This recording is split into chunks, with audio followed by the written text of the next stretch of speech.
Je lis du livre de Matthieu, chapitre 11, au verset 12, ce qui suit. Depuis le temps de Jean-Baptiste, jusqu'à présent, le royaume des cieux est forcé, et ce sont les violents qui s'en emparent. Prions. Notre Seigneur, notre Dieu, nous découvrons des paroles qui pourraient choquer les uns et les autres. Mais c'est ta parole, Seigneur. Alors que nous allons la découvrir, merci de nous parler, de nous éclairer, de nous diriger. Nous te réclamons cette grâce au nom de Jésus pour ta gloire éternelle. Amen. C'est chaud, hein? Jésus ne parle pas de la période entre Ève et Jean-Baptiste. Il semble que c'est à partir de Jean-Baptiste que débute l'ère du christianisme. Mais c'est ça, hein? Depuis le temps de Jean-Baptiste. Ah, tu avais déjà vu ça? Non?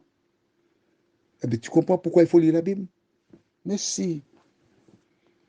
À partir de Jean-Baptiste jusqu'à ce moment, jusqu'au moment où Jésus parle, c'est-à-dire donc de Matthieu chapitre 3 à 11, et je peux dire, et suivant, le royaume des cieux est forcé.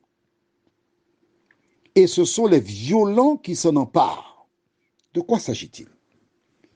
Le royaume des cieux est une terminologie qui indique beaucoup de choses. Mais surtout, le royaume des cieux, c'est aussi Jésus. Le royaume des cieux, c'est le salut. Comment Jésus peut-il parler de violence en rapport avec lui? La violence dont il est question ici, c'est celle que tu dois avoir. Oui. Quand tu rencontres Jésus, tu dois te faire violence. Comment? Tu as un choix à faire. Avant, tu faisais du trafic de narcotiques. Mais quand tu as rencontré Jésus, tu ne peux pas être un trafiquant de narcotiques. Tu dois te faire violence. Tu dois renoncer à toi-même. Avant de rencontrer Jésus, dès le 22, tu demandais avance sur salaire pour le mois prochain. Parce que tu aimais voir des fringues, des vêtements, de belles chaussures, de beaux sacs. Et ton plaisir, c'était de ressembler à Miss Monde